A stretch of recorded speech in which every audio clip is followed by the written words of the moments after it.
जीवन में ऐसे क्षण आते हैं जब भी मन खराब हो, मन बोझल हो जाता है, दिल बेचैन होता है और विचार बिखरने लगते हैं। ऐसे समय में ये 5 बातें आपके भीतर धैर्य, समझ और आत्मबल को जागृत करेंगी। पहली बात, ये समय भी बीत जाएगा। जब मन खराब हो तब सबसे पहले ये याद रखें कि कोई भी परिस्थिति स्थायी नहीं होती। जैसे दिन के बाद रात और रात के बाद दिन आता है, वैसे ही दुख के बाद सुख भी आता है। आपकी वर्तमान पीड़ा अस्थायी है। समय धीरे धीरे सब कुछ बदल देता है। जब आप ये समझ लेते हैं तो दर्द आपको तोड़ता नहीं बल्कि मजबूत बनाता है। दूसरी बात, आपकी कीमत दूसरों की राय पर निर्भर नहीं है। अक्सर हमारा मन इसलिए खराब होता है क्योंकि लोग हमें गलत समझते हैं, आलोचना करते हैं या हमें महत्व नहीं देते। लेकिन सच्चाई यह है कि आपकी पहचान और मूल्य किसी और की सोच से तय नहीं होते।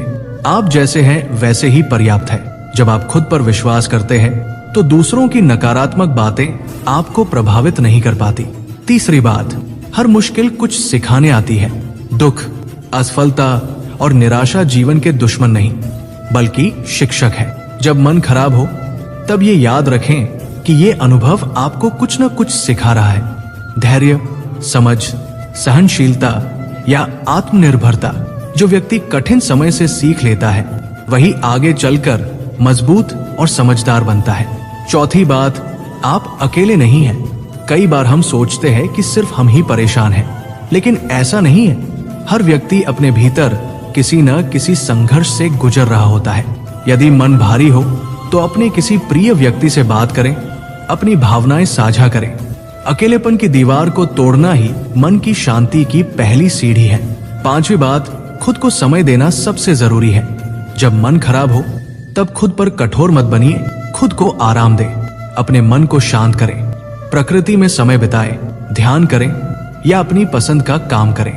याद रखें, आप मशीन नहीं हैं, आपकी भावनाएं महत्वपूर्ण हैं। जब आप खुद से प्रेम करेंगे तभी जीवन में संतुलन महसूस होगा। मन का खराब होना स्वाभाविक है, लेकिन उसमें डूबे रहना जरूरी नहीं।